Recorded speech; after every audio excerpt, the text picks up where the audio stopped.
Texas is a grand and special place, from the Rio Grande to the Red River. You can feel its magic, and when you leave, you carry that feeling with you. I'll tell you what makes this place special. The wide open spaces, the cold, fresh water of the springs and the rivers. This landscape is one of the most diverse on Earth. The wildlife, the plant life, rivers, canyons, beaches, pine forests, and deserts, all of it amazing. And Texans themselves are just as impressive. Texans are big and bold, and we're very proud of our home state. Every day, many of them are boots on the ground, hands in the dirt, working to make Texas better in all aspects. When you look out and see this kind of beauty, and you think about the importance of caring for this landscape, I think it can be challenging to also think about economic prosperity. But the thing is, we can pursue both. This is not a case of either or. This is a case of balancing the needs of people, industry, and Mother Nature. The population in Texas is expected to go from 30 million to 50 million by 2050. The decisions we make now are going to be very important to the future of our state. Texas has one of the world's largest economies that includes oil and gas, tech, manufacturing, agriculture, and transportation. Growth is good, but it also means stress on natural resources like water. And it increases the demand for energy development. The big question is, how do we take care of our natural resources, our beautiful landscapes, and also provide opportunities for prosperity, all at the same time? That's an idea that was once pretty foreign. We were led to believe that conservation and industry were on two opposing sides, mutually exclusive from one another. That's the old model, and it doesn't work. You've got to have a new path forward. There is a balance that can be achieved that could work for everybody. Texans understand what's at stake. They're ready to take action. But the glue has got to be there. You need a team that can bring all sides together, get them speaking the same language, and then lead them. Since 2011, that team has been Texan by nature. They are the catalyst that we've been waiting for. Their expertise, their leadership, and their extensive network of partners, NGOs, landowners, corporations. Texan by Nature is bringing industry, conservation, and communities together in ways that have never been done before. Texan by Nature brings us more than just an idea or a goal. They're helping shape the way we think at HEB. These folks that are boots on the ground and hands in the dirt, Texan by Nature has been giving them the boost that they need to scale, to do more of what they're doing so that they can have a greater impact. If we go it alone, separately, in silos without collaboration, this will only limit what we can accomplish. Texan by Nature is that trusted broker that's bringing all of us together. They're an organization that not only understands the conservation side, they're an effective, strategic partner for business. And we're talking about more than just best practices. Texan by Nature brought us a framework, a how-to to help us achieve success. They've done more than just bring conservation and industry together. They've accomplished something even bigger. What started as a simple mission is now an entirely new model for conservation. A model that not only could be replicated across the country, but around the world. Bringing conservation and industry together is no longer a new idea. It's a reality. It's working right now, and it is the new path forward.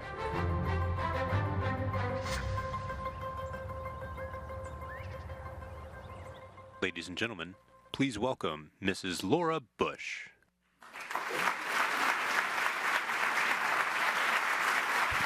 Thank you, everybody. Thanks. Good morning and welcome to the Bush Center for the 8th Annual Texan by Nature Conservation Summit.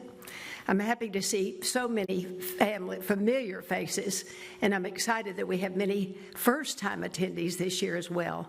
For everyone tuning in virtually, we're glad you've joined us as well. As you walked in, you saw our newly acquired painting by James Searles. Did you see it out there?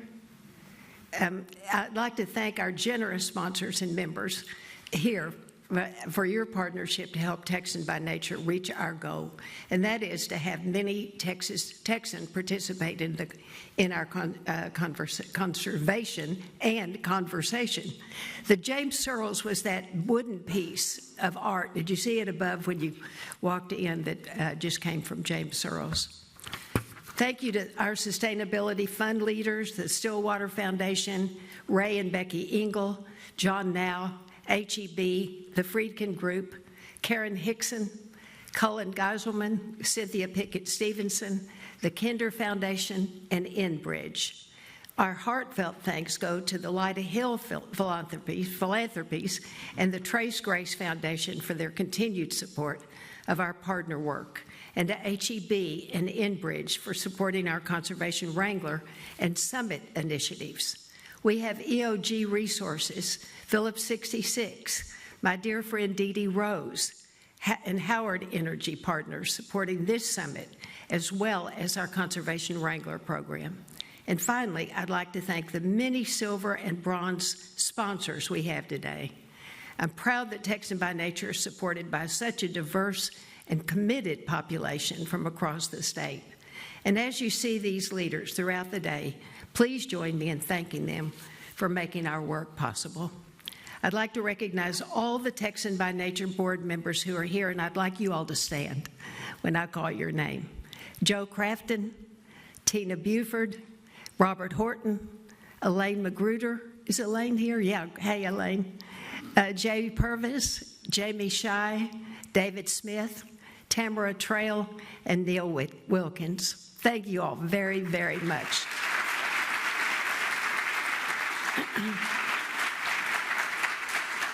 All of this, of course, wouldn't be possible without the leadership of Joni Carswell.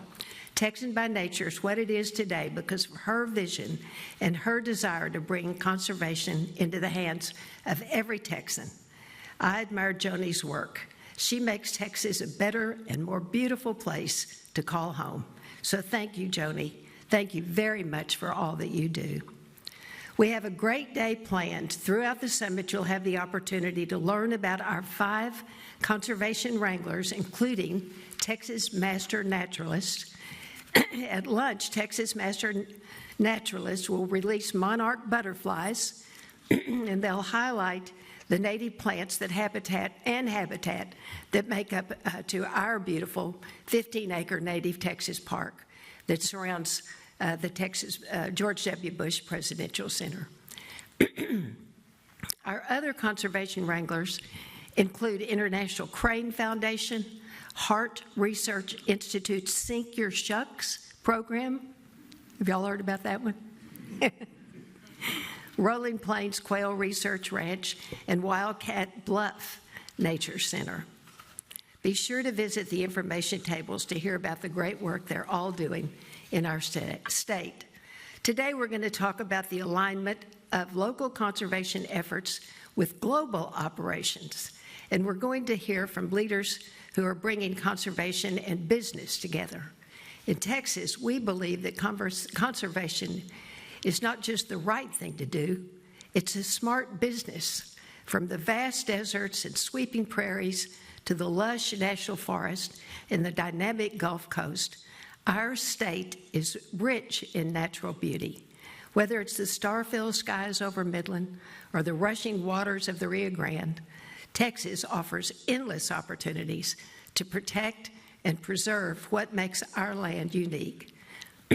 Everyone here has a role to play in conserving the natural resources that fuel our economy and define our way of life. When I started Texan by Nature, I was inspired by the example of my mother and grandmother, who taught me to notice and appreciate the luxury, the beauty in the world around me. They showed me that caring for nature isn't just a pastime, it's a responsibility. My mother was our Girl Scout leader when we got our bird badge, and she became a very serious bird watcher, which was slightly irritating when I was a teenager. But when the banned DDT sign started going up on telephone poles in Midland, I knew it was my mother that was out there putting them up.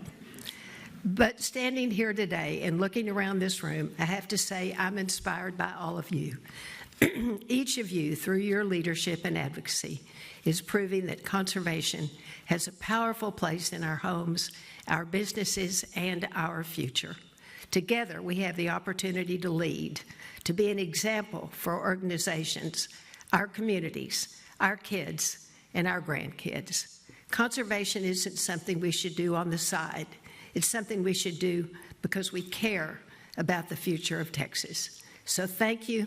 Thank you all for your commitment, and thank you for all you do to make Texas a better place to live, work, and raise a family.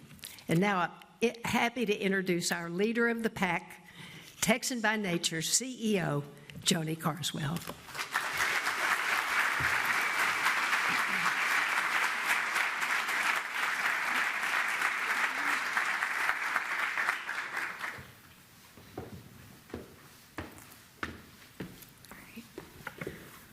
Hello, good morning, everyone.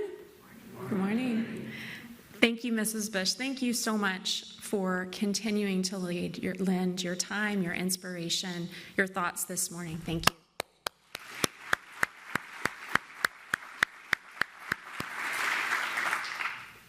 So for those who I don't know, which will hopefully be no one by the end of the day, I'm Joni Carswell. I'm the CEO at Texan by Nature, and I am thrilled to build on Mrs. Bush's welcome to our 8th annual summit. Thank you again to the Texan by Nature board. We wouldn't be here without you. Very, very much appreciative of you. Thank you to our sponsors and our members for making today possible. And thank you to the Texan by Nature team, Taylor, Karina, Aaron, Ashley, Urvi, Caitlin, Kinsey, Jake, Abby, Tiara, Kat, Lauren, Amy, Taylor, Faith, who couldn't be with us today, Casey, Sophia, and Maria. Thank you guys for all of the work to make not only today happen, but each and every day of impact. Thank you guys.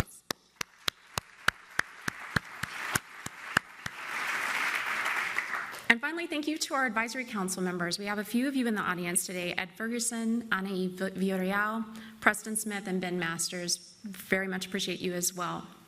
It is truly a privilege to call out these names and to call out the companies, as Mrs. Bush did earlier. It's a privilege to work with you guys each day to advance conservation and to have a common mission of making greater impact each and every year.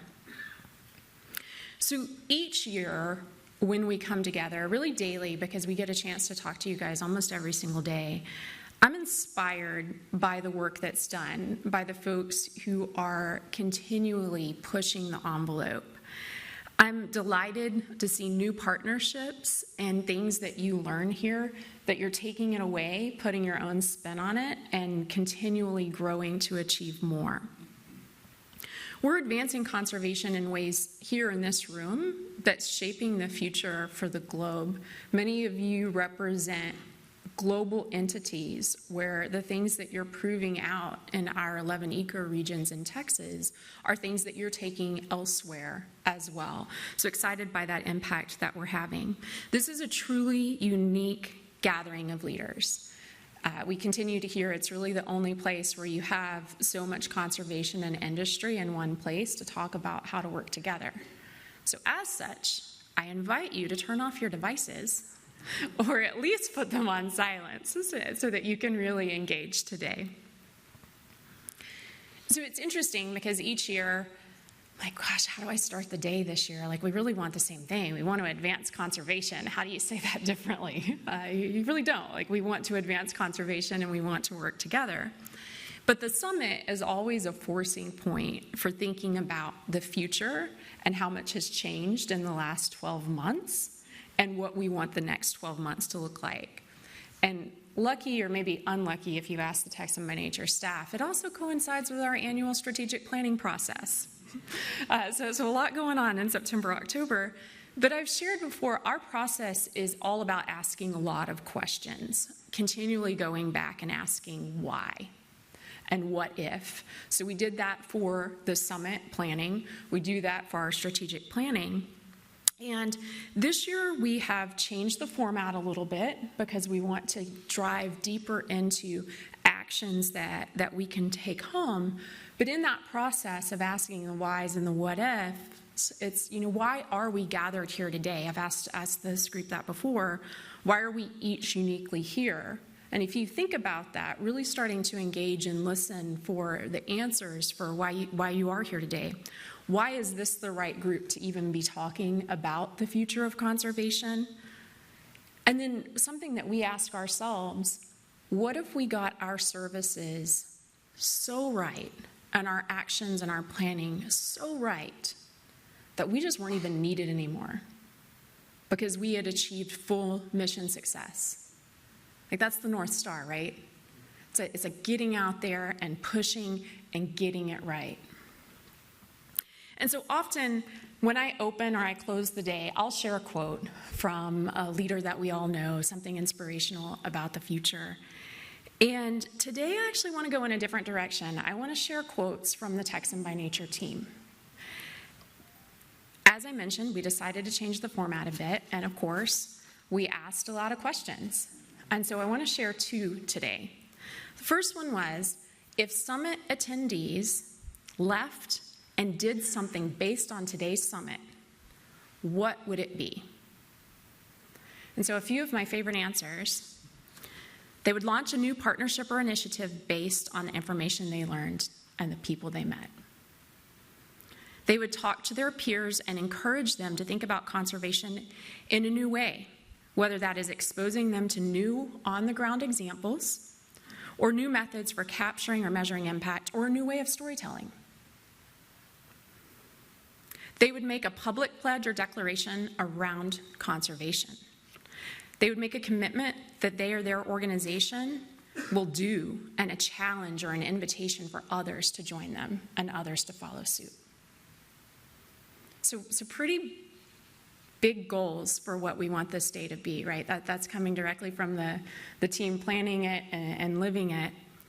And the next question that I wanted to share was, what do you want attendees to learn and to think about while they're at the summit? And the answers around that one were how they can connect and collaborate on common challenges to embrace discussing limitations, and how organizations or companies can find solutions quicker if they work together. That Texas is full of diverse opportunities. There's no single way to meet conservation challenges, and someone in their backyard is probably ready to help and has the information to do so. That their role in the conservation ecosystem and how they can be a team player is bigger than they even imagine right now. To realize that they are made for this moment. Texas conservation is driven by individuals just like the folks in this room, and there's a gap they can fill exactly where they are in their own local communities, or even just hanging out with friends. They can help fuel conversations and drive positive impact. And then finally, I want them to feel like pioneers of a world-changing movement. To feel that the conversations they have, the connections they make, what they say about their time at the summit, and the actions they commit to taking when they return to work can catalyze big change. So pioneers in a world-changing movement. As you can see, there are big plans for you and a big belief in you as leaders to carry the torch for the future of conservation. We are here to advance conservation. We're here to push the envelope. We're here to ask why. We're here to ask what if. We're here to create this future of thriving, this future of natural resources, economy, and human health that are working in concert. So I invite you to dig deep into the learnings, into the connections, go meet new people, sit at new tables, learn about the projects. The conservation wranglers all have tables where you can learn more about their initiatives. Really dig deep into the opportunities today And again, thank you so much for being here this morning.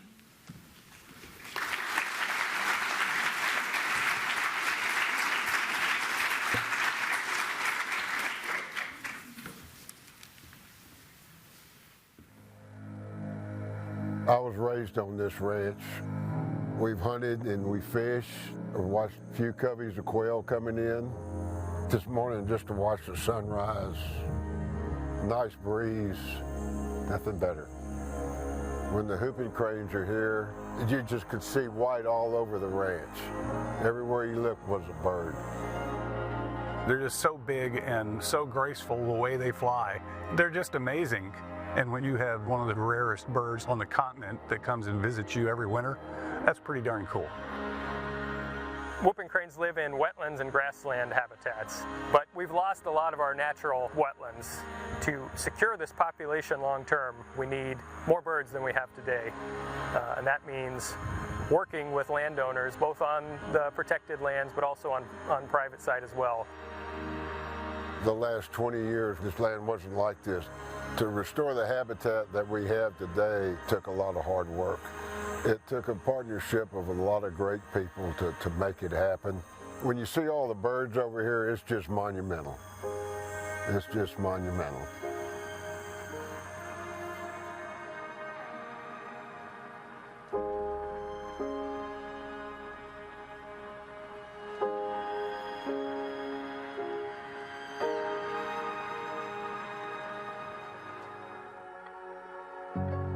The Texas coast is the winter home of the last wild, self-sustaining whooping crane population in the world. So the biggest threat for this population is habitat loss. We see a lot of habitat loss through industrial or urban development. And then how we use our water and where the water is going is also a threat. There are hundreds of species of birds that funnel down through South Texas. This is the only place that they winter, in a very narrow part of coastal Texas. So for that reason, it's critical. The International Crane Foundation is working in collaboration with landowners and partners to protect and provide whooping crane habitat, as well as to address threats. So we enroll properties in conservation easements. We also work with landowners to do habitat work. Back in the day, it was all about grazing. And as time has changed, so has our practices. So a lot of the work we've done on private properties, including with John Welder, is our cost share program, where we're installing solar wells, and the solar wells are providing supplemental water in a landscape where we don't have nearly as much as we used to. For this particular location, we're going into a water trough here. That will help the deer. Then we'll come through the overflow here, which will go into the ponds, which will be for the fowl. It's not just to preserve the species, but to find a way for cranes and their habitats to coexist with humanity, and maybe even that we improve each other. Private landowners like John Welder have tons of whooping cranes and habitat on their property. It shows people that there's value in conservation, and that, you know, that we're willing to put in the work and the sweat to see it happen. This is one of the most important places in the world for a lot of different groups. People from all over the world come to the Texas coast to see these birds, to take an eco tour. They're bringing a lot of money into local economies. I've been volunteering with ICF for about 7 years now. Anytime somebody's new to the neighborhood or somebody comes to visit us in the winter, number one on the list of things we're going to do is go look at the cranes. And so our contribution to the Crane Foundation is several $100,000 just in people time. Our volunteers are really a critical part of our work. Library programs at schools, and then we'll go to festivals. We're a small team down here with only 4 people in our Texas office, and we can do so much more. We can have a much larger impact when we have those volunteers too. 8 years ago, when we first moved to Lamar, we would see no more than 3 cranes at any moment in time. Last year, there were as many as 43 cranes in that field at one time. We got down to 16 birds in the winter of 1941 and 42, and through many, many decades of international conservation efforts, the species has been slowly coming back from the brink of extinction. There's over 550 today. We have come a long way, but in a lot of ways it's easy to get complacent if you're looking backwards. In this environment, the work never stops. The habitat management is ongoing. We have a lot of story left to be written and a lot of work left to be done. Everybody's done a real good job to try to save the marsh that we have.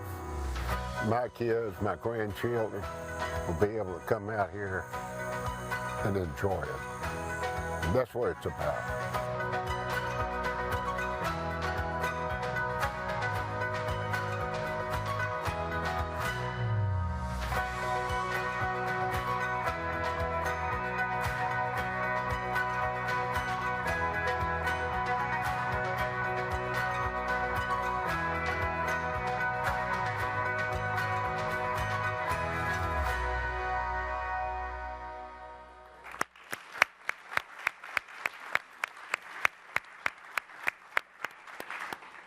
Good morning, everyone.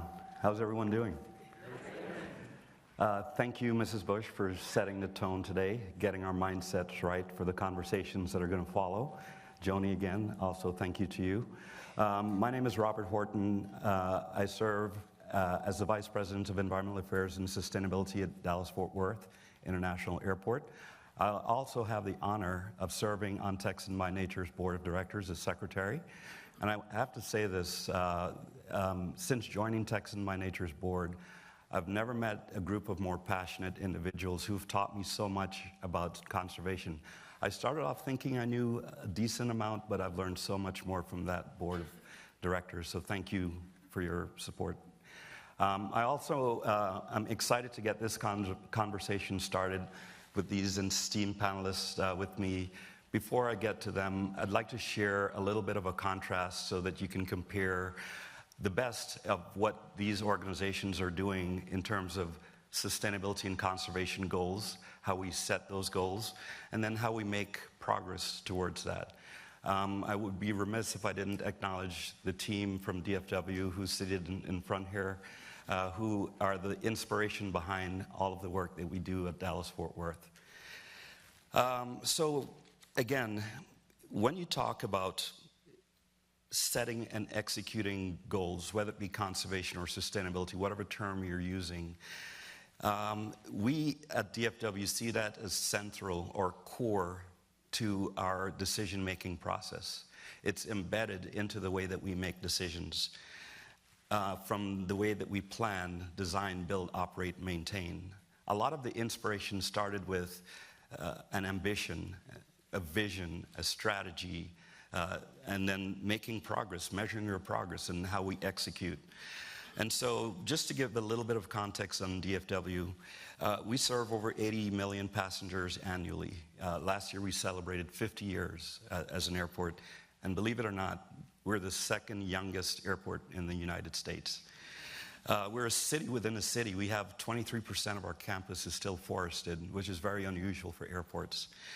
But that brings a lot of significant responsibility in the way that we operate and how to do it effectively. That's why our decision-making incorporates the elements that we'll discuss today in this panel. So back in 2010, we set a science-based target of reducing our footprint. It was motivated by compliance regulations on air quality. As we know, the Dallas-Fort Worth Metroplex is non-attainment for ozone.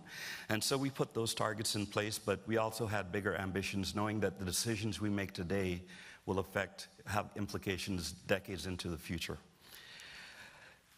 Along with that goal, we set a target that had actionable steps along the way. In 2016, we became the first carbon neutral airport in North America, right here in Texas, right? And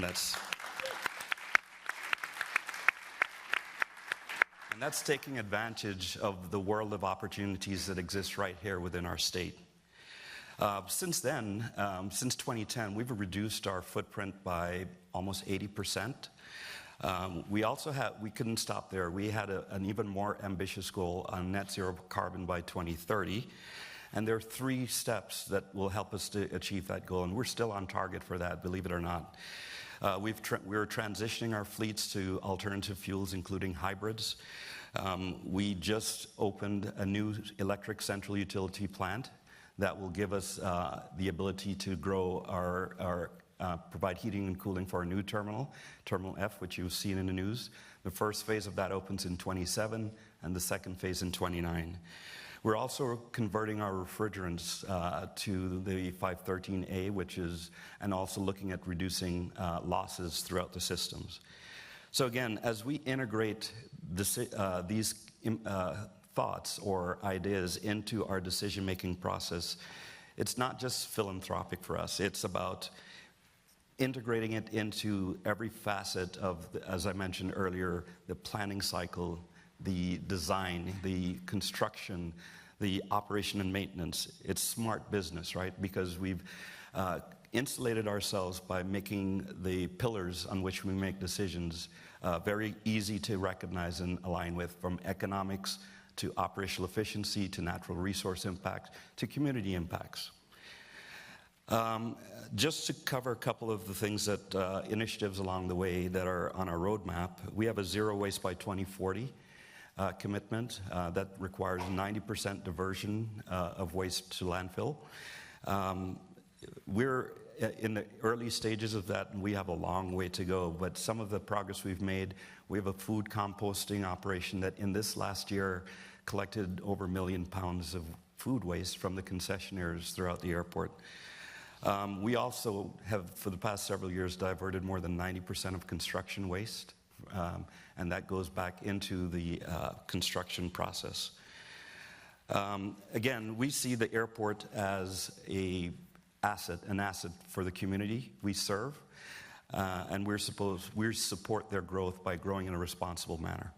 So some of the lessons that we've learned, and I hope to learn from my colleagues here shortly, are you need to build business cases early, right? You need to build your goals inside of your financial targets and make it open or available to scrutiny on the ROIs.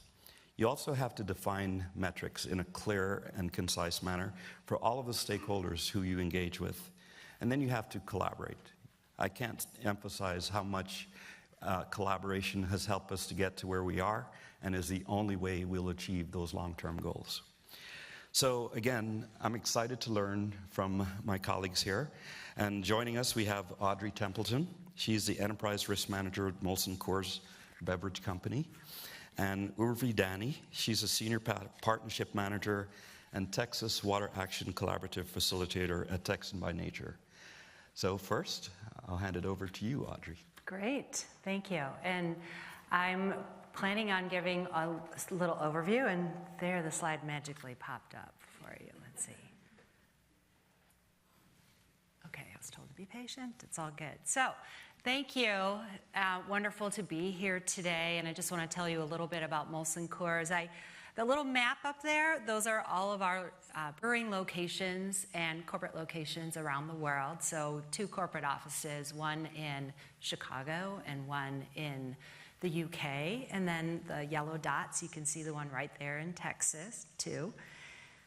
Go to the next slide here. So we are not the biggest brewer out there, 4th largest global brewer. We have 19 breweries around the world, and the Fort Worth Brewery is one of our most important breweries.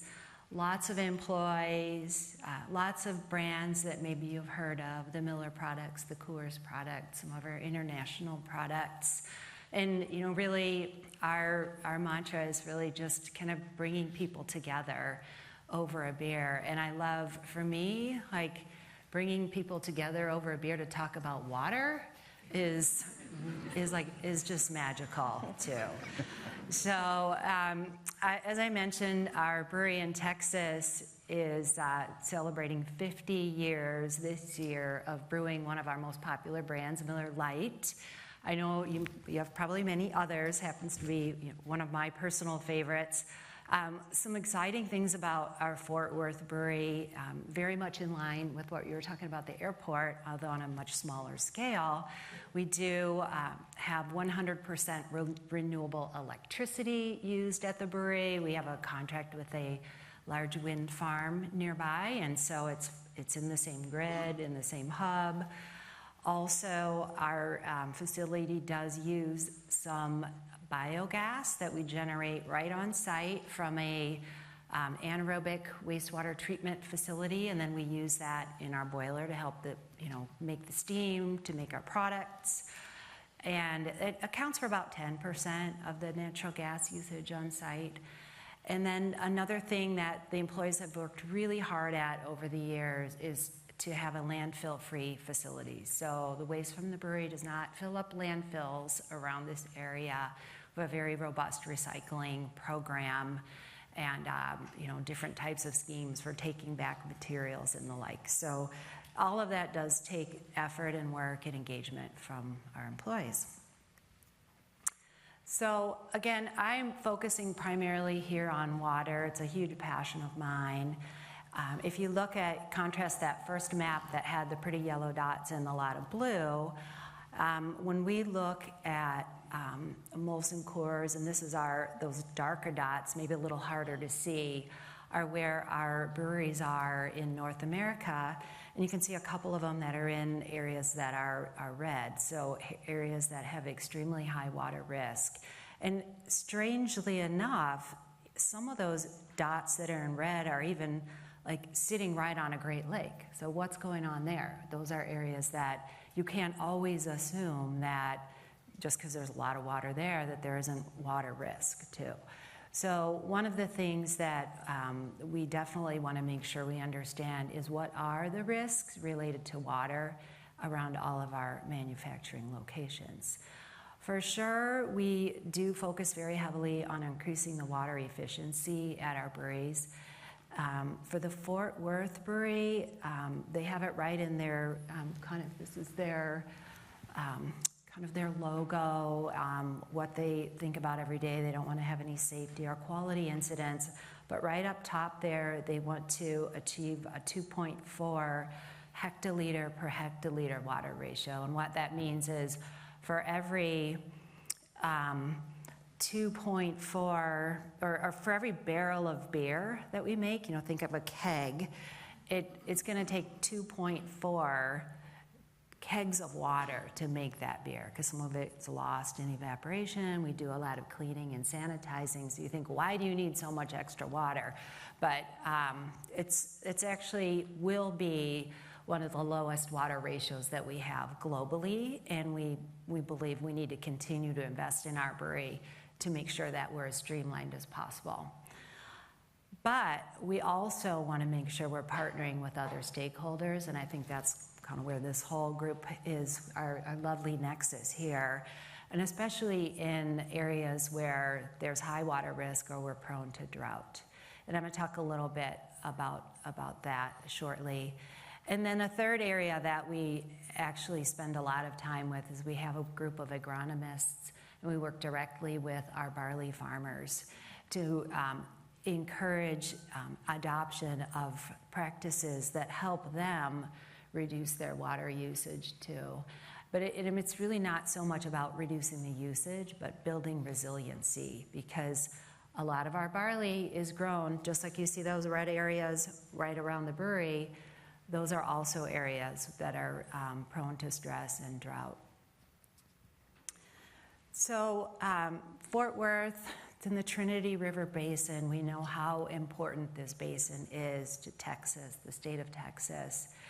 And when we began to dig into what was going on with the water supply at the brewery, we realized that our water supply comes from quite distant lakes that are quite distant from the brewery. It's not like just the river or the pipe coming in, but and we also noticed that when the water supply changes from maybe one lake to a different lake, the quality of the water changes a bit, and maybe you have to do a little bit more treatment of that incoming water.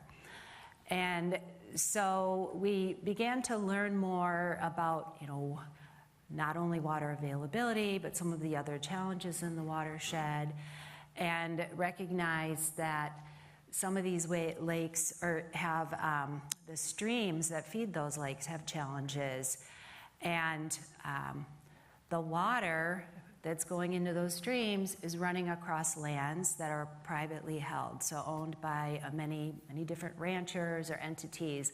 So it's really important to understand, the whole water cycle, what's happening.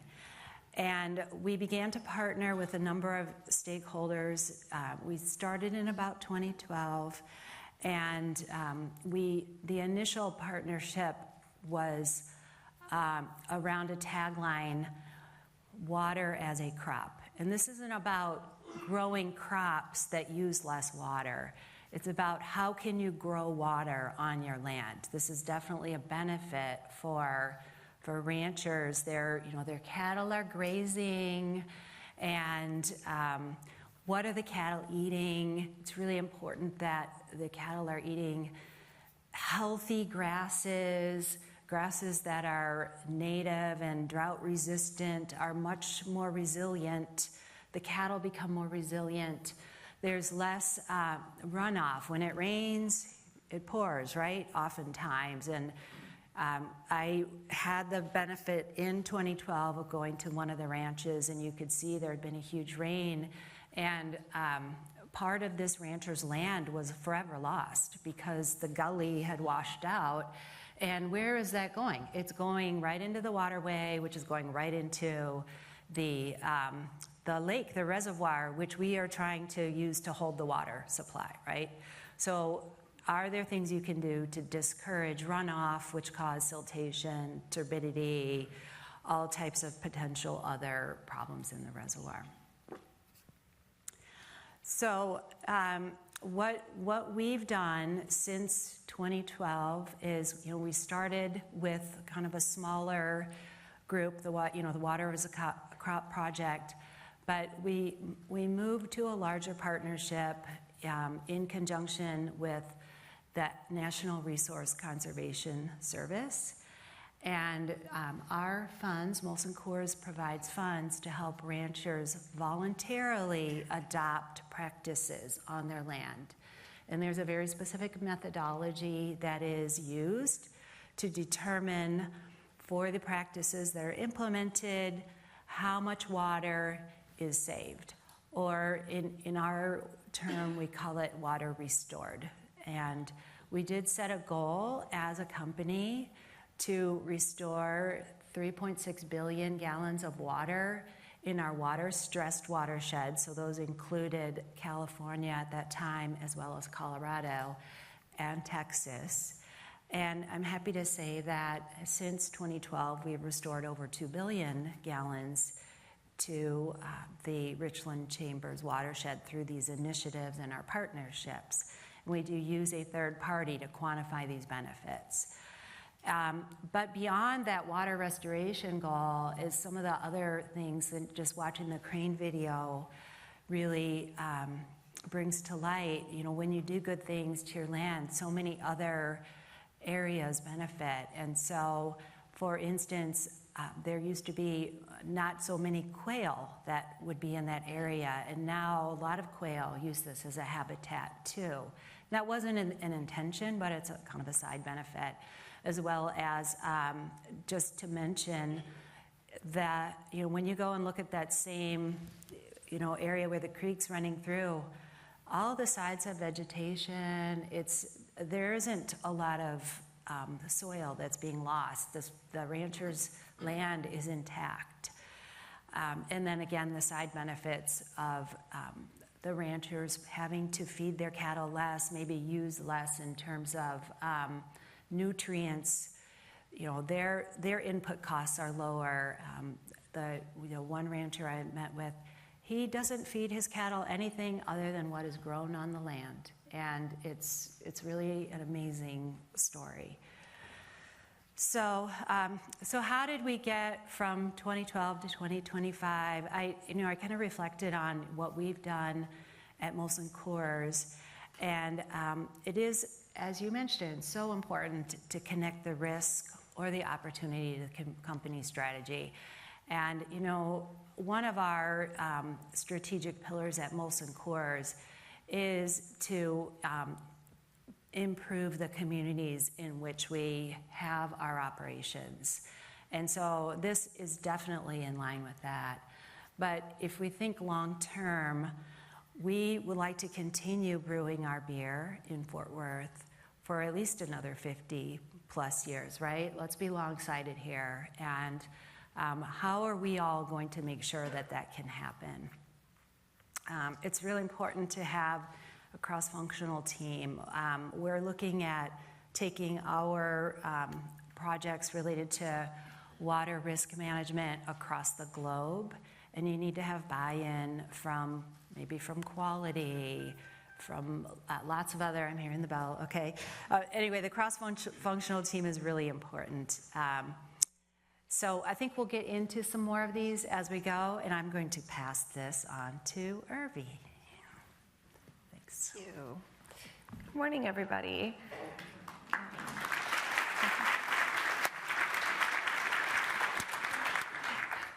Great to be here this morning and talk with you all. I'm going to start with the why, and hopefully this will pick up a lot on what Audrey and Robert have already said. But at Texan by Nature, we believe that the work we do is really important and really delivers economic impact every day. We believe that our economic prosperity and our overall health and well-being is inextricably linked to our natural resources like land, water, wildlife, etc. And so everything that we do is rooted in those beliefs. And so I wanted to give you a quick flyby of Texas. And you heard some of this in Mrs. Bush's comments, but there's just a huge, incredible diversity to Texas. So you would see 10 ecoregions if you were to fly over Texas, and that is spanning millions of acres, 95% of which is privately owned, and 84% of which are private lands, meaning farms, ranches, forests that are producing food, fiber, and timber, and also delivering ecosystem benefits like water, carbon sequestration, wildlife habitat. So if you couple all of that with the fact that Texas is home to the 8th largest economy and 1/10 of the United States population, it's not a stretch of the imagination to say that our future literally depends on how we sustain these natural resources. So I think we all recognize the importance of collaboration and partnerships. We've said it many times, and we know that's obvious. And as you saw in the video, Texan by Nature's role is to bring these stakeholders together and really do it in new and innovative ways and fill all of those gaps, because it's simple to say, but not always easy to do. And so we work with conservation nonprofits, with industry, and with communities to bring folks together, literally in this room today and beyond this room every single day. And so that's our role at Texan by Nature. And if I haven't already met you, I hope I do, because a lot of the work that we do is about making the relationships and the connections that we can make today and beyond. So I wanted to give just one example of how we do this. And so this is our Texas Water Action Collaborative. Many of you are involved in it in some way. This is an initiative that started off in 2021 as a pilot in just one river basin in Texas, the Trinity River Basin. And it was with a group of companies that were really leading the charge and looking for ways to invest in conservation that aligned with their water replenishment goals. Molson Coors was one of those companies, and several others are here today. And since then, it's grown into a statewide project matching collaborative that has facilitated over $6 million in funding for conservation projects, and a space for networking and dialogue continuously, so that we can keep this dialogue going beyond one day a year and continue to have it all year long. So TexWAC is a really a great way and a great model to show that this can be done, and it can be done in a very practical, structured, but also very flexible way. So we work essentially as a matchmaker, and it's a dating service, if you will, for conservation and business. So if you're like looking for a match, come and talk to us and we'll get you plugged in, whether you're a funder looking for projects or a conservation organization, looking to get funding. And I'll just wrap up with this, and I think we're going to go into a lot of these during the discussion, so I won't go through it, in detail right now. But ultimately, just wanted to highlight that the needs on the conservation and the business side are really not that different. The goals are not that different. A lot of times, what we see is just different language being used, and trying to ask questions and have a space where everyone can kind of meet in the middle, and deliver the level of rigor that's required to credibly make an impact. And so a lot of these are the themes and the trends that we're seeing in that space, and what it takes to make these collaborations successful. Because again, it's easy to say, let's all collaborate, but then you have to really dig about 10 layers deeper than that to really make it work. And with that, I'll turn it back. Thank you. Robert. Well, what a great start, right? Audrey, learned a lot from you. Even though our industries are so very different, it was interesting to hear a lot of similar themes in the way that you shared, from looking at the risks and the opportunities, the way that you view your operation as a system, not only looking at the business but the impacts. And then Urvi, is also interesting to hear about, or to see how Texan by Nature has done such a fantastic job of setting foundations, right, and educating us about what exists within the state. So hope to unpack some more of that as we talk. So first, Audrey, why do you consider conservation a strategic investment for Molson Coors, and how does this align with your operational goals? Yep. So I would say, as a company that is, I think our beverage company, our beer business, is a very agrarian-based business. We rely on inputs that come from the earth to make our products. So the barley, the hops, the water, certainly all of those things could be impacted by changes to the environment. So it is pretty strategic to make sure that we're looking beyond just kind of this year or the next year. You have to be looking a little bit further out to see what are the challenges and risks, and making sure that we can continue in the future. I would say some of the operational goals have flowed from those strategic goals. So, for instance, the water, I mentioned the water efficiency goal. We know we need to do things inside our four walls. You can't just, be doing everything outside of the four walls, and focusing on the areas where we have the highest risk kind of flows from those strategic goals too. Sorry, I have to go off script a bit because I'm really intrigued to understand, how did you get buy-in from the internal stakeholders? How did you get them to care? I think it's kind of core to some of our founders. Part of making beer is having a plentiful supply of fresh water. And preferably, a lot of times the water, the characteristics of the water actually make the beer. So they're really important. So I think certainly we're Molson Coors, the Molson Coors family, the Coors family, we're still very family-oriented business. They understand water is without Without water, there is no beer. Sad to say. That one's easy. A little harder sell maybe on the side when you talk about zero waste to landfill and climate. So, we do also have goals to be carbon neutral. But there are a lot of pressures around all of these different areas. In the area of packaging, we're seeing a lot around extended producer responsibility and also, climate risk itself. So it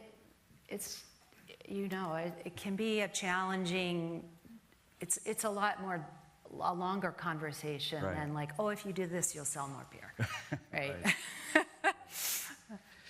So Urvi, how about you? What are you hearing from TexWAC business members? Why is conservation an operational investment? It's been interesting to see this space just evolve so much over the last several years, and every industry kind of coming at it a little differently. But in general, I think it's just we've recognized that every company we're talking to has similar stakeholders, and the expectations of those stakeholders don't generally go down, they only go up in terms of the level of rigor and commitment that's needed and the aggressiveness or ambitiousness of the targets that are being set. So whether those stakeholders are shareholders or communities where consumers are located or where operations are located, and even a company's own employees or potential employees, all of those people care not only about the products and services that are being delivered, but how they're being delivered. And increasingly, it's not just a nice to have, but it's an expectation from all these stakeholders that there's an environmental and social responsibility baked into every aspect of the supply chain that brings the food to the table or the electricity to the house or the water to the faucet, whatnot. And so I think what we're seeing from companies is they're just continuing to lead and pushing the envelope, as Joni was saying. And really, we're very pleasantly, I won't say surprised necessarily, but the type of leadership that we're seeing in the industry space is incredible. And they're just, every year the bar is being raised even higher. You have set some of these bars very high yourselves at the companies that you represent.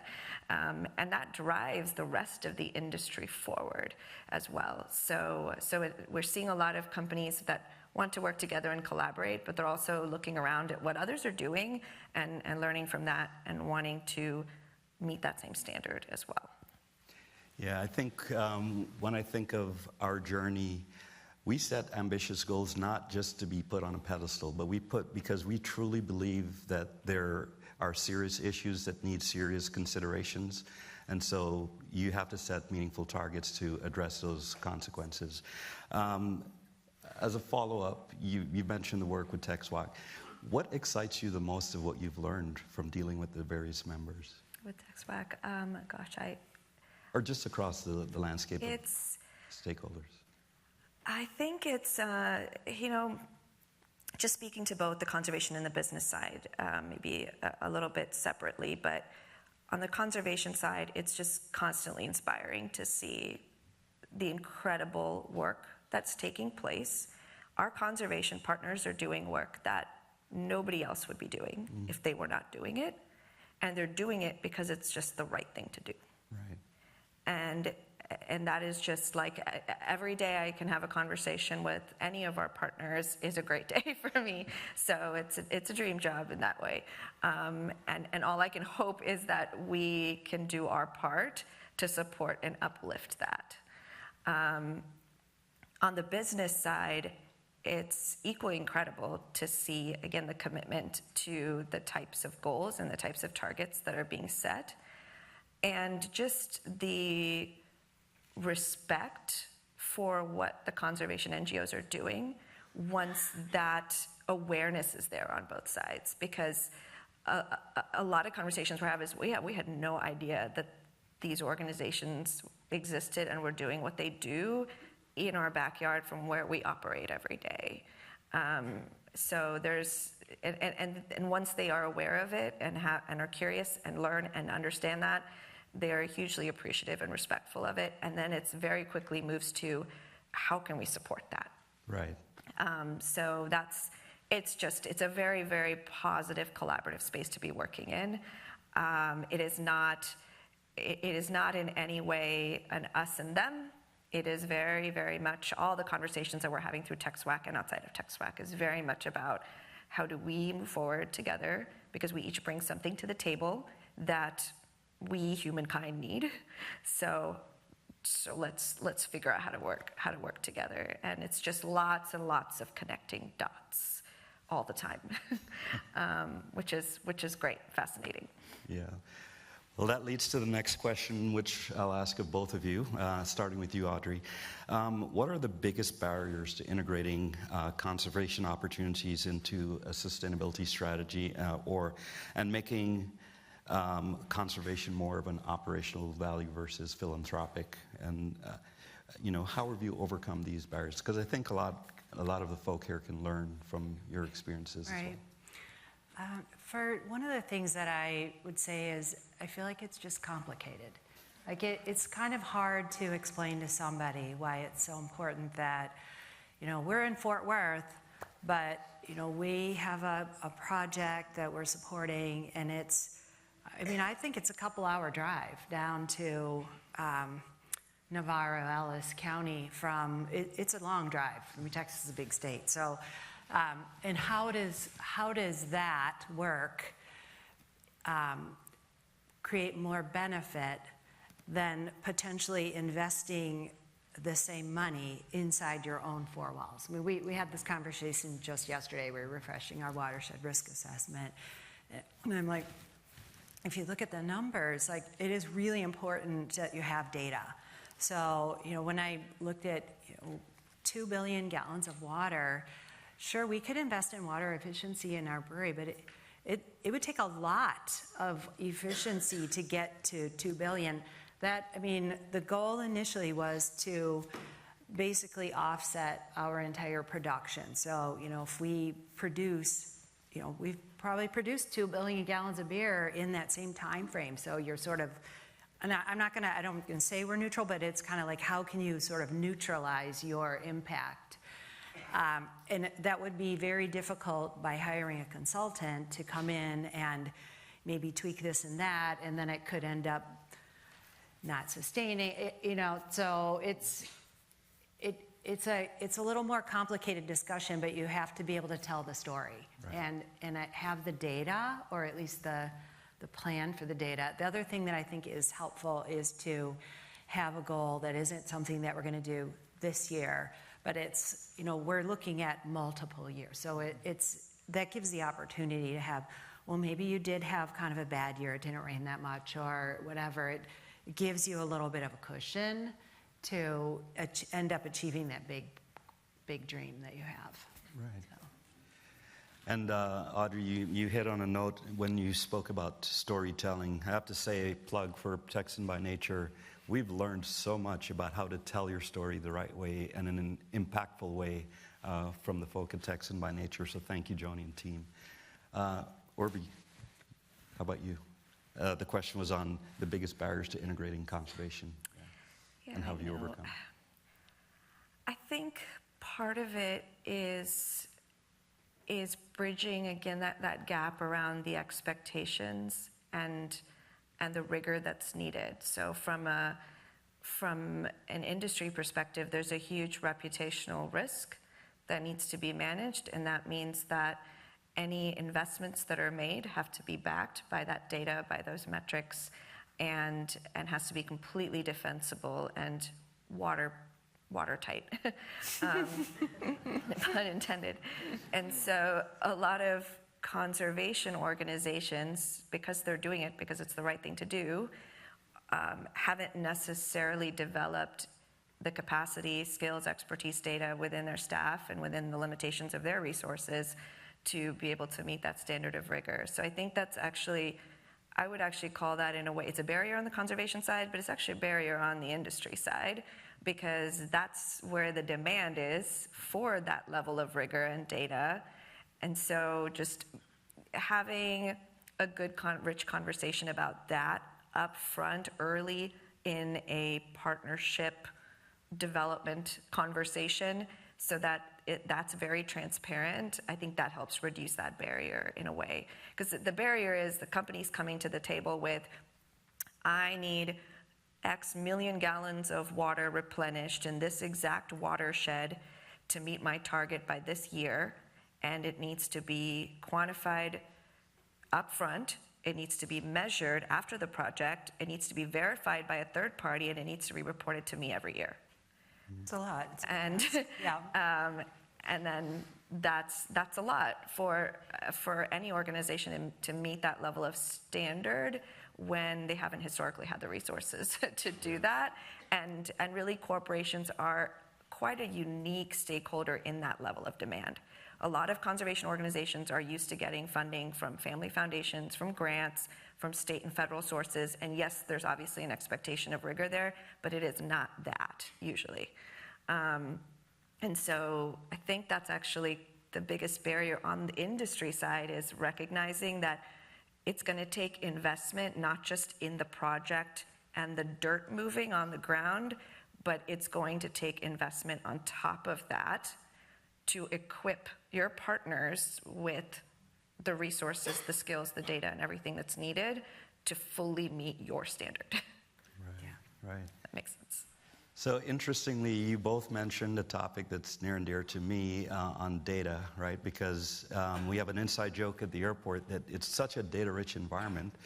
But when I defended my dissertation, I joked with the committee that it functions like a data swamp, right? Because a lot of data goes in, but it's hard to get it out. But we're working on that right now.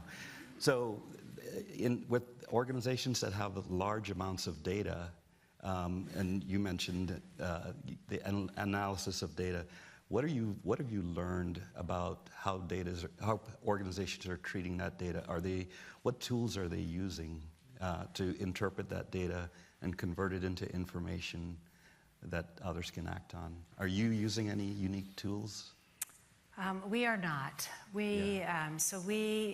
We contract with another company, an environmental consulting firm that specializes in, they do a lot of water quantifications, environmental benefit quantifications. They had helped develop a standard not only for this type of water accounting, but other types of benefits too that I mentioned that you can have from these different projects, which I think would be really great to have.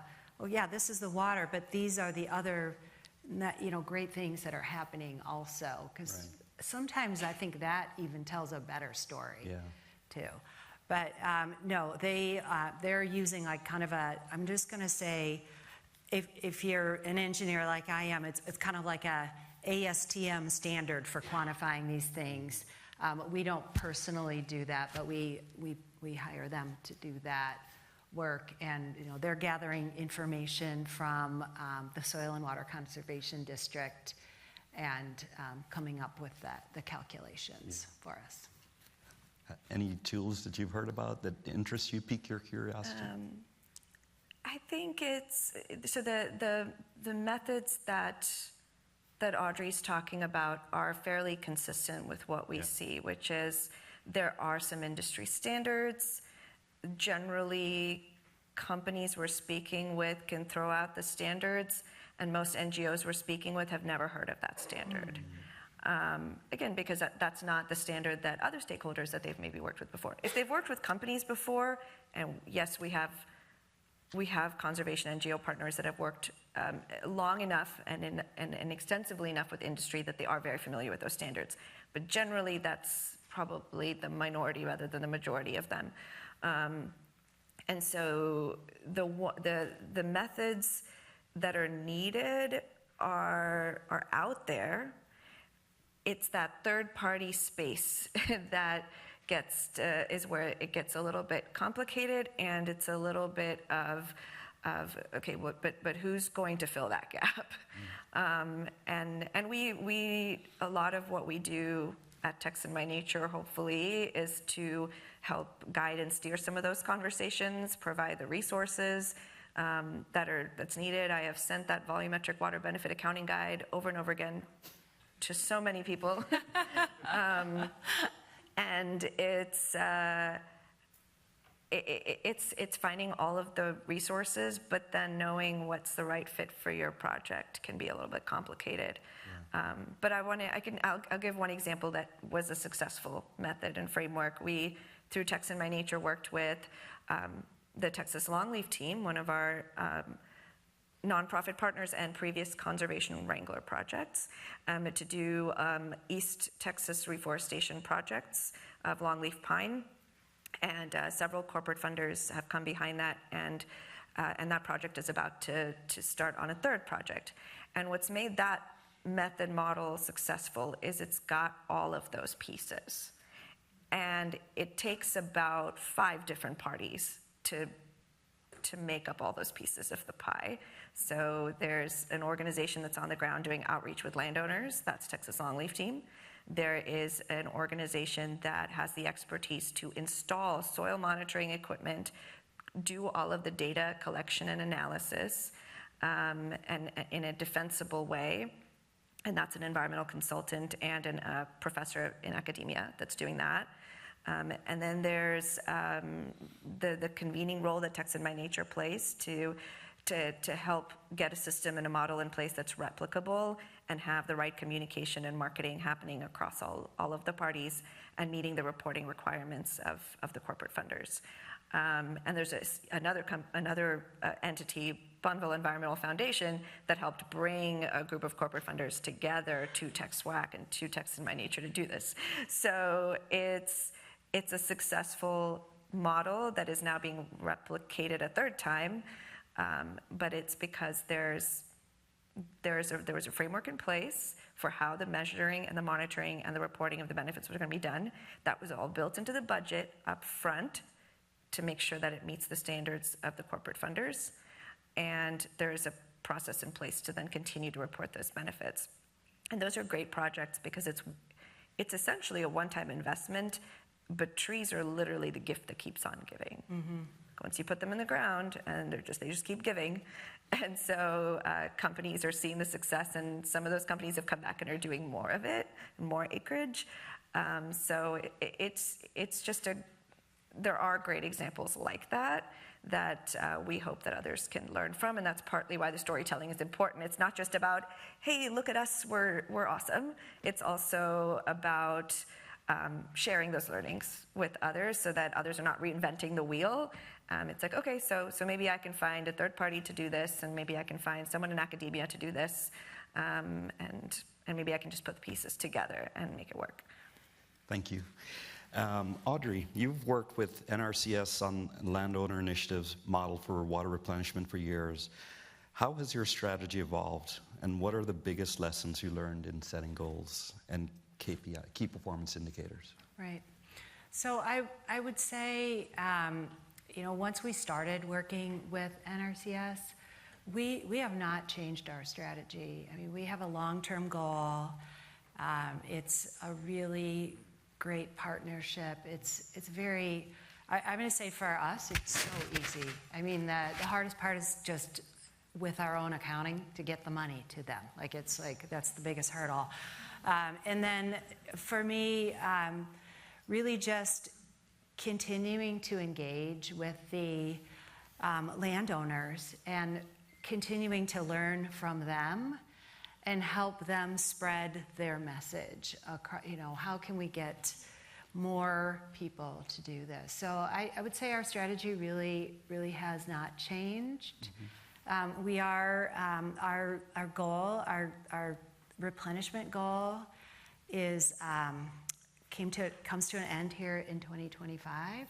So, we're beginning to look. So we always get the project matches from TexWAC, and it's kind of like, well, we're already doing this. But, I think moving forward, not to say that we're not going to do that anymore, but we would like to kind of look at what else. Maybe is there something else we should consider too that could bring more.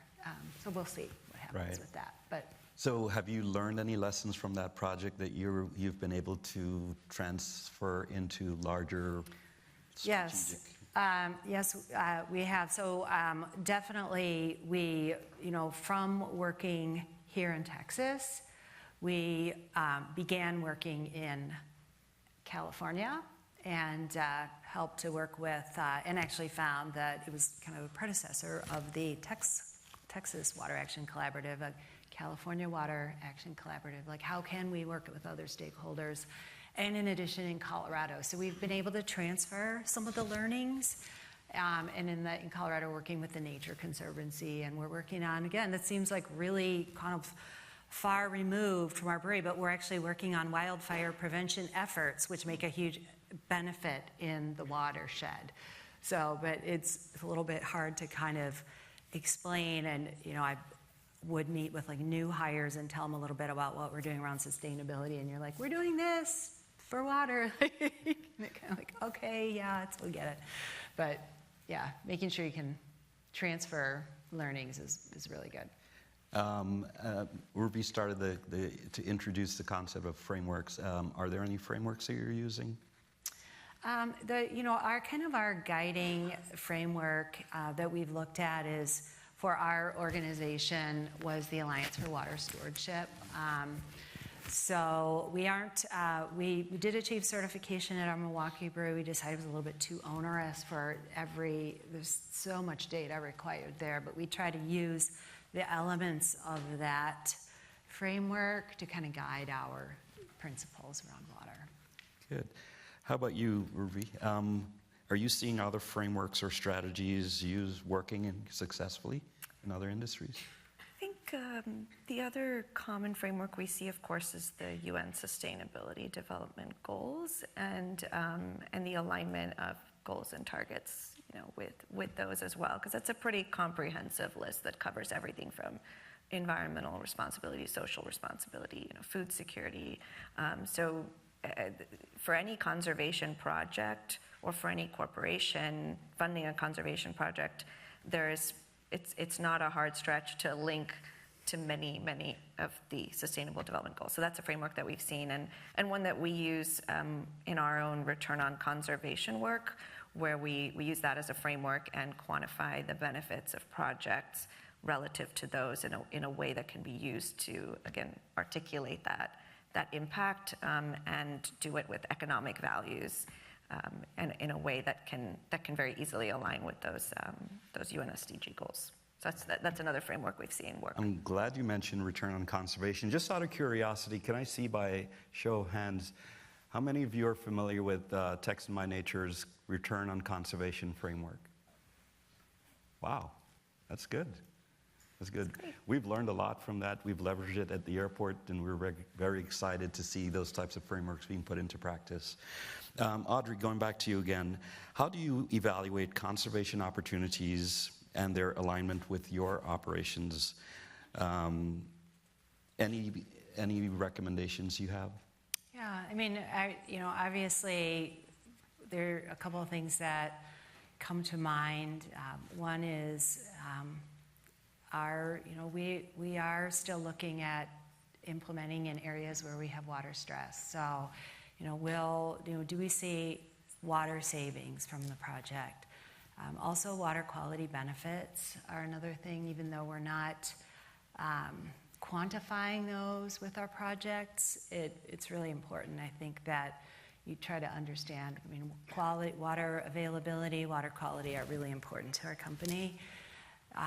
Another area that we like to look at is, are there opportunities for our employees to get engaged? Because we're asking people at our breweries that we really want you to, we want to save every drop, that type of thing. But if they can learn more out in the community, maybe through an engagement effort, I think it helps to reinforce what we're asking them to do at work, and also kind of help be messengers related to that. So I think those three things are pretty important to us. How about you, Urvi? Do you see any trends in industry evaluating conservation opportunities?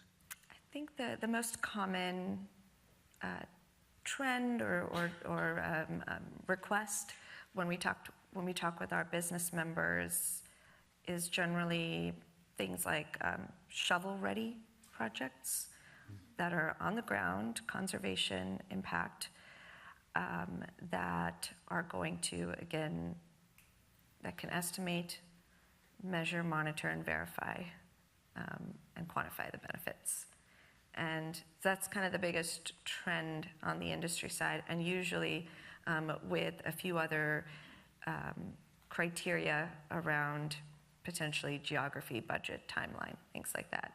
And so this is where kind of the matchmaking process works well, is that's a set of inputs that we can work with to identify projects from TxWAC, and by from TxWAC I mean the portfolio of projects that's been curated by all of the conservation organizations, projects that are being submitted to TxWAC in a standardized way.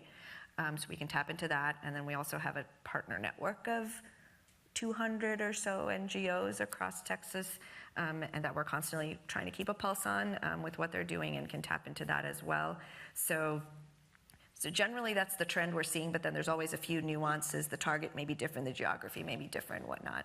But generally that's the other expectation we're seeing is long-term benefits as well, which is a great benefit of working with NRCS, for example, through that type of a program, because there's some long-term incentive for landowners to continue those practices. And so there's usually a desire from companies to, if they're going to make an investment, obviously, to have 10 plus years of benefits that are going to be recurring annually, and what does it take to achieve that? So landowner incentive programs are definitely a trend on the conservation side.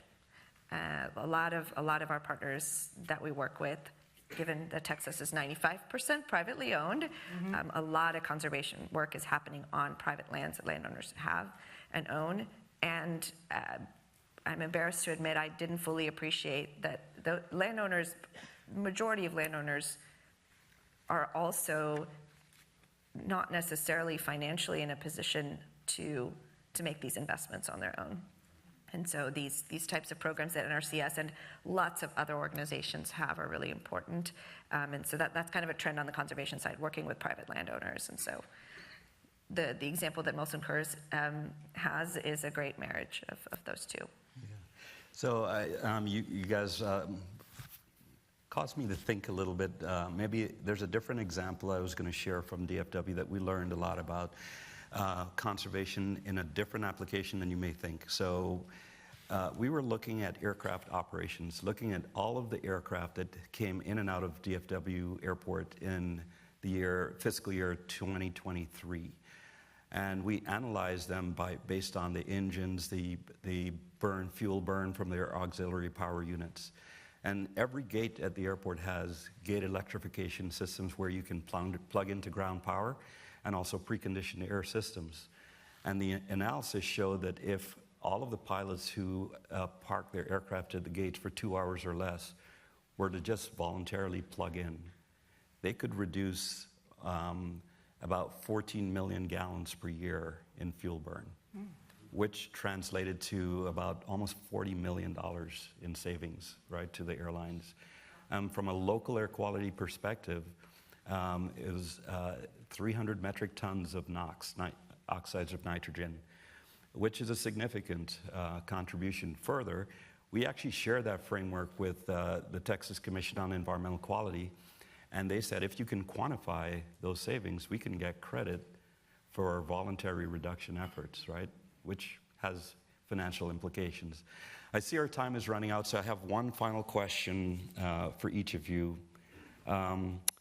What is one thing that you would recommend everyone look at in goal setting in terms of articulation, opportunity evaluation process for when they leave today? What can they take away from this session?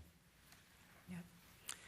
So for me, when I look at the goals, I'm looking at you.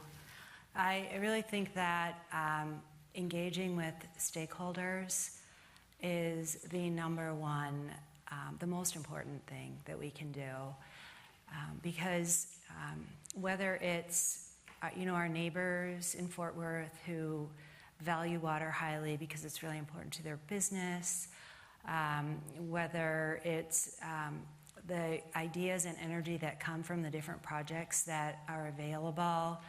I love Texas Water Action Collaborative. Just makes it so much easier for people to get together and try to work together. But for me, that's kind of the number one thing. We will not solve these problems ourselves. Like, there's no way that Molson Coors can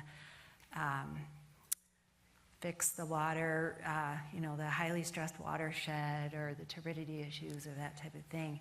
But together, oh my gosh, we can do so much.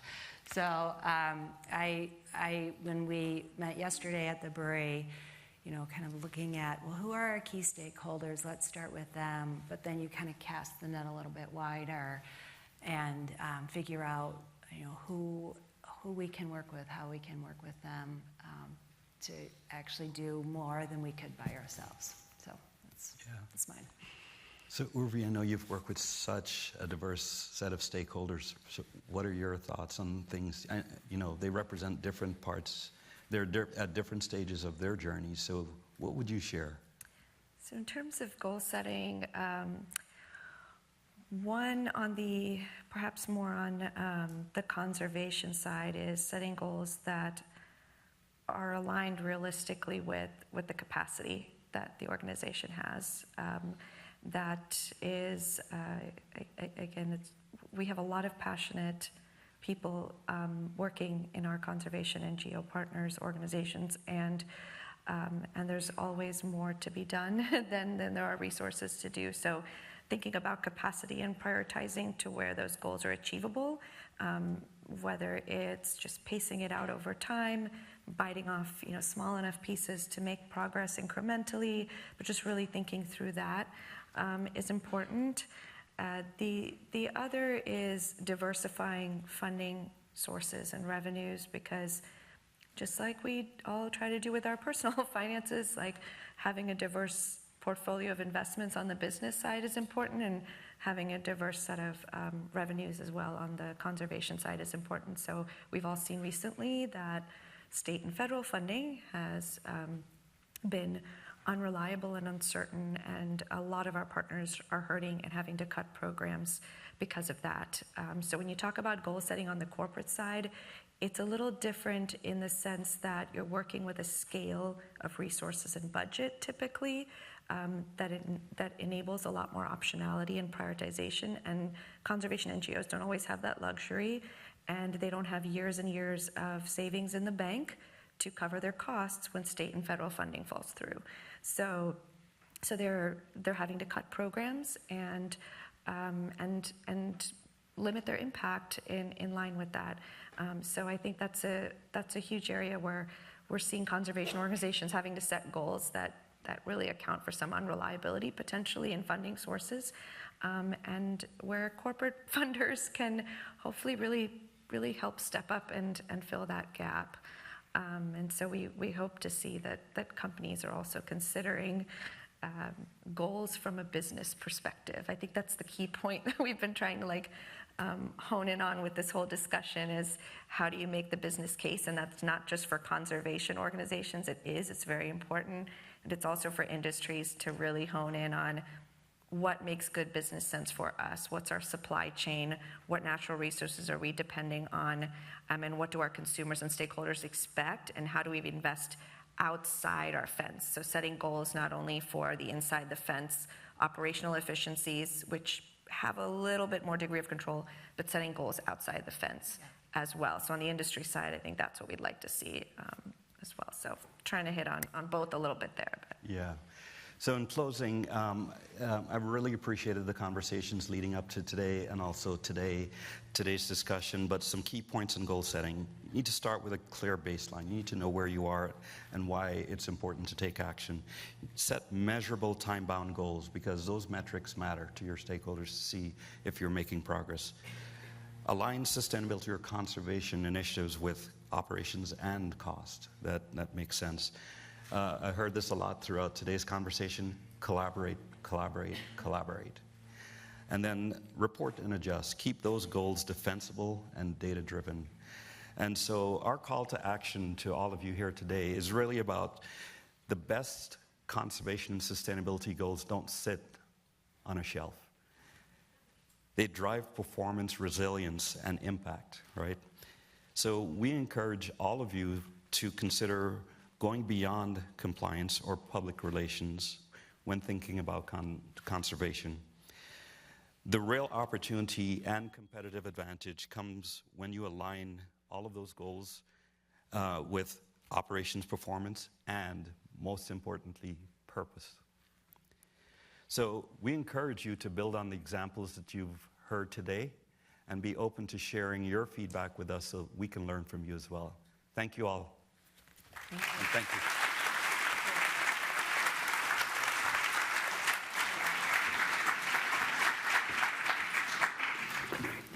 Thank you to Robert, Audrey, and Orby for kicking us off today. Much appreciated.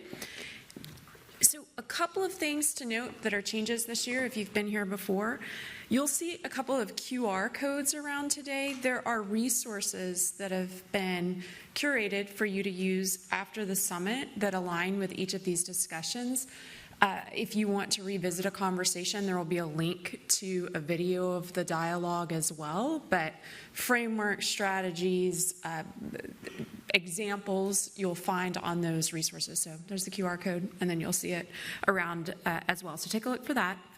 We're going to break for lunch now. For those here in the room, there's a buffet right outside the auditorium. A couple of things to note. There will be monarch tagging probably in about an hour out on the terrace. So if you want to take a look at that, listen for the announcement, and you can go out and take part in that. The grounds are open to enjoy the beautiful native gardens, and there are master naturalists around who can can answer your questions. They may ask you questions too, but they can answer your questions if you have any today. And then we also have in the Hall of State, which is the room that has the tables for lunch, as you come in, if you keep to your left, this year's conservation wranglers each have specific tables so that you can go and learn more about their projects. So I encourage you to sit with those projects and really understand the impact that they're making. If you don't get a seat at their table, I'm sorry. They also have tables out front during some of the networking hours that you can talk to them today as well. And then finally, we have beautiful centerpieces today on the lunch tables, and they were created by Native Plant Society of Texas, Homegrown National Park, Wild Ones DFW, Texas Conservation Alliance, Texas Master Naturalist, and Louisville ISD.